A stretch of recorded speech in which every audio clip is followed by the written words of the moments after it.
Welcome, Realtors. Thank you for joining us today. My name is Lorraine Harding. I'm a Realtor from Seneca, South Carolina, and serve as the National Association of Realtors Federal Political Coordinator for Senator Lindsey Graham. Thanks for being with us, Senator. Thank you. I'm over here speaking from the cloakroom, Lorraine. I'm not in front of my Zoom device, so I apologize. But you haven't missed much in terms of looking at me, so as long as you can hear me, that's okay. Thank you, Senator. We're glad to have you with us. And my name is Morris Lyles, and I'm the president of South Carolina Realtors for 2021. And we're honored to have you with us and want to thank you for your leadership in Washington and your support of the real estate industry and homeownership. I am honored to, I wish we could see each other in person. I always look forward to your visits, but it's better than doing nothing. Absolutely. Yes, sir. Next year.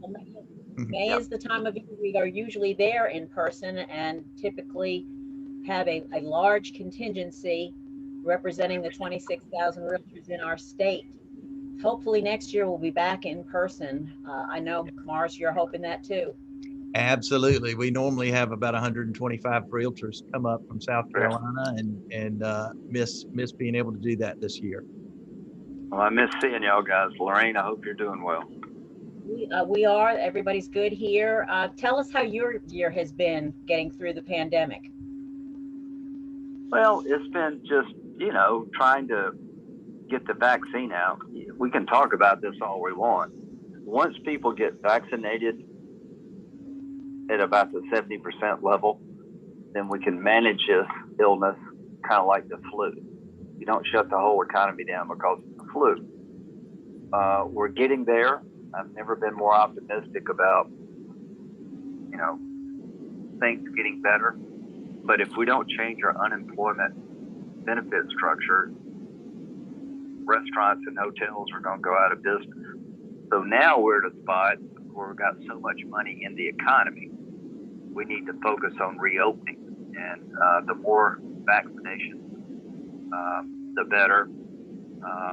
In your industry, I don't know what the inventory is like, but it seems to be a housing shortage need based on what I hear. And I know lumber prices are killing the home builders, and we'll be talking to the Canadians about that. But I just think it's better days are ahead in terms of reopening the economy. But all this money we're throwing at the economy, I'm afraid it could create inflation, and inflation's a nightmare for the middle class. But I'm generally optimistic that the COVID-19 vaccination program is going to get us out of this mess. We've had an unusually strong real estate market to have been through what we're still going through, and in particular, the housing shortage. I wonder what the discussions are in Washington about the housing shortage and what can be done. Well, I don't know what the inventory is like at home, but everywhere I go all over the country when I travel, it's just the demand for housing is overwhelming. And the price of lumber is about $36,000 additional cost for an average size house. So it's one of those situations where you got labor shortages. If you're a contractor now, you own a hotel, you own a restaurant, it's just hard to find people to work. And the unemployment benefits are too high. A lot of people make more not working than working.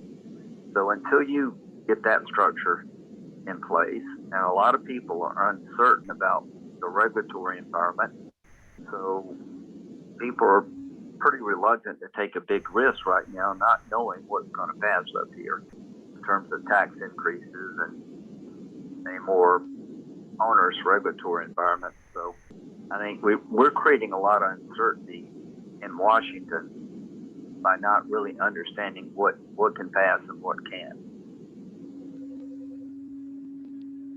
Well, thank you, Senator. That is true. And I think we do have a very large shortage. What we're seeing is about a 5.5 million housing unit underbuilding gap that's built up over the last 20 years. And what the economists are saying is that it's about a $4.4 trillion underinvestment in housing. and even modest steps that we can take now to reduce this gap will still unleash tremendous economic activity and create millions of new jobs. We do support the Bipartisan Housing Supply and Affordability Act and the Neighborhood Homes Investment Act, and we count on your support with these bills. What's the one that Tim is supporting? Tim Scott. Doesn't he have one? What's that one? The neighborhood. The Neighborhood Homes Investment Act. Yeah, I'm good with that one. The other one I got to look and talk to some other people about. I'll get back with you. I really hadn't had a chance to sit down and look at how the supply chain's affected. But yes to Tim Scott, and get back with you soon on the other one. Okay, thanks. So, Senator, we're also concerned about keeping the 1031 like-kind exchange. It's vital to our industry. Yep. It's vital to people moving around, our contractors, et cetera. I am 100% for that. And there are people going through the tax code trying to eliminate things because to pay for all this giant spending. You know, they're trying to spend so much money, lock in the child tax credit in perpetuity. Just the massive $6 trillion spending they're proposing can only be offset by eliminating deductions and changing the tax code and raising taxes. And part of this is driven just to pay for massive spending. Right now, Lorraine, I think we've got them pretty bottled up. There'll be an infrastructure bill. I'm hoping that will be bipartisan on that $800 billion, not $2 trillion, and spent on roads and bridges and ports, things that really are traditional infrastructure. So I'm somewhat optimistic we may find a bipartisan breakthrough on infrastructure will help the economy writ large. So we're also seeing once again that we are under attack as independent contractors. 87% of our national membership are independent contractors. So it's vital from our standpoint that we are able to keep that designation in our way of working. How do you feel about that? Well, I mean, don't fix it if it's not broke. It's working, right? So this is an effort to pay for stuff. This is an effort to, a lot of unions out there hate the idea of independent contractors. So the bottom line is this is sort of an assault on a business model. They're trying to make it socialize the country, for lack of a better. An independent contractor is antithetical to socialism. So that's what this game's all about, folks. I mean, I got a lot of Democratic friends, but this is a pretty damn radical agenda they're pushing. Sure. Well, thank you, Senator. As realtors, we're stewards of the right to own, use, and transfer private property, and of course, our businesses depend on that, and depend on an open housing market that's free from discrimination. Our economy, communities, and the American people suffer when discrimination and segregation artificially constrain home ownership and limit the intergenerational wealth that it builds. Yet more than 50 years after the passage of the Fair Housing Act, the home ownership rates for African Americans, Hispanics, and Asian Americans continues to lag behind that of white Americans. What can Congress do to help? I just think the only way this is going to work for America is just to have free enterprise flourish. During the Trump years, we can be against discrimination for sure, but the first thing is developers have to take a risk. They've got to go borrow money. They've got to develop land. Well, the environmental regulations being proposed is going to shut down development.